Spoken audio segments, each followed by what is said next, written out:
that having way too much fun with our guests here in the studio. I'm hanging out with Christopher Willard, and I'm unfamiliar with who this gentleman is. I'm Princeton. Princeton. Mhm. Okay, How you Princeton. And Hi, guys. Hi. and where's Princeton from, and why is he here? Princeton is a visitor from Avenue Q, and Avenue Q is a Sesame Street meets South Park production that we're doing at the Backstage Theater starting on Thursday, June the 20th. I'm going to take Princeton off my arm here. I am not one of the operators, so. Okay.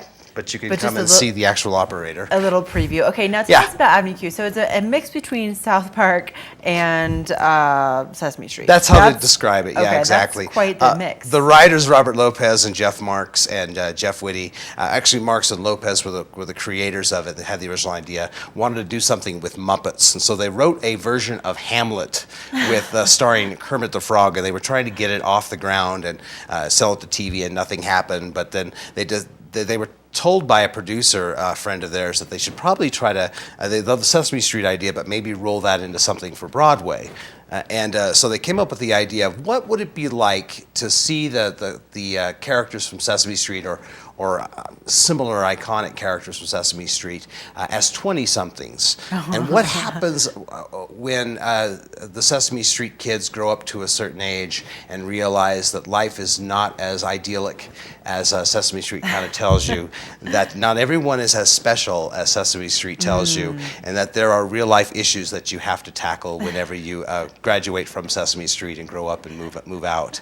And for their efforts, they were awarded the 2004 Tony Award for Best Musical, Best Book, and Best Music. So it was kind of the trifecta awards there. And it had a long run on Broadway, and it's still playing off Broadway. Wow. And we're excited to have the rights to be able to do it for you this coming summer. Now, who is actually operating the puppets? Who are we going to see in the show? We have 7 actors from Denver, and the gentleman operating Princeton, he also plays a character named Rod, who's the closeted investment banker, the Ernie of the Bert and Ernie, or the Bert of the Bert and Ernie pair. Okay. His name is Charlie Schmidt, and then we have Carolyn Lohr, who's playing Kate Monster, and she's also playing Lucy the Slut, who tempts Princeton away from Kate. And let me see, who else do we have? We have Corey Windling, and Corey's been on our stage before doing Hidden and Easy Living. And Corey is playing Trekkie Monster, which is the Cookie Monster character, but instead of being obsessed by cookies, he's obsessed with internet porn. Maybe you're getting this, Ashley, but this is not for kids. Right, so maybe this not is a mature look at what happens with Sesame Street after you reach your 20s. And Corey's also playing Nikki, who is the Ernie character in the Bert and Ernie group. And then Leslie Randall Chapman is doing what they call second-hand work. And so Nikki is a two-handed puppet, and so she's providing a second hand. She's also playing Mrs. T, Kate's teacher. And then I have the human actors are Josh Nelson, who's playing Brian, one of the guys that lives on the street, and Arlene Rapal is playing his wife, Christmas Eve. And Arlene won the Best Supporting Actress in a Musical Award from the Henrys last year, so she's reprising her role for us up here. And then we have Tyra Dixon from Northern Colorado, and she's playing Gary Coleman. Yes, that Gary Coleman.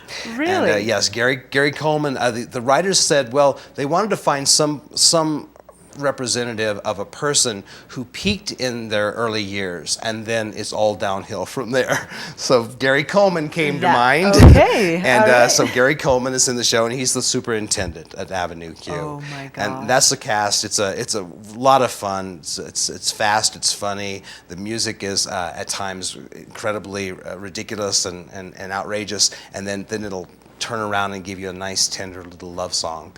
So it certainly earned its Tony Award, and that was a kind of a controversial year too, because they stole it from Wicked. So come and see the show. It's a first-rate production. Nice. Yeah. And so when does it start? We open on Thursday, June the 20th, and we're right close to being sold out on that night. That's our Champagne opening. It's also the kickoff of our 40th anniversary season. Wow. And we'll announce the shows that are going to be part of our 40th anniversary, and then we'll talk about some new exciting changes to the theater, which we'll talk about next time I come on. So it's going to run Thursday, Friday, Saturday, and Sunday of this week. Okay. And the Thursday through Saturday shows are at 7:30, and the Sunday is at 6:30. Okay. And then it will kind of have an alternated schedule as it goes through, but it plays until July 14th. Okay, so not really a huge run. So if you guys do want to see the show, good idea to get those tickets now. Right. And where do they get those tickets for the most affordable price? Best way to do that is to go online. You save money that way. So backstagetheater.org, or you can call our number 453-0199, or you can show up at the box office. Box office opens about an hour before, and you just saw the Flex Pass JPEG. We are selling a summer Flex Pass. It's only good and only available for purchase until Thursday. So this is the most affordable way to see all the shows for this summer. We've got Charlotte's Web, we have the 39 Steps, and we have Beauty and the Beast. And we've never done that. We've never lumped the Riverwalk show into what's available for a Flex Pass. So that's really good, and Beauty and the Beast is going to be an amazing production. And you can do 4-pack or a 6-pack, and they range in price from $75 to $105. But that offer is only good for purchase until Thursday. Okay, you guys, get on that, because you know how it works going down to Denver. I mean, one show can cost you $75. So that's an amazing, amazing value. Chris, thank you so much. Thank you, Ashley. And again, the website to get the tickets is what? Backstagetheater.org, and theater is spelled with an R-E. Okay. All right, you guys, go check it out. It's going to be a great show. Don't bring the kids to this one. Yeah, Charlotte's Web will open on the 28th, so you can come and see. Got a few options for you guys. All right, we're going to take a quick break. We'll be back with more Summit Sunrise, so don't go anywhere.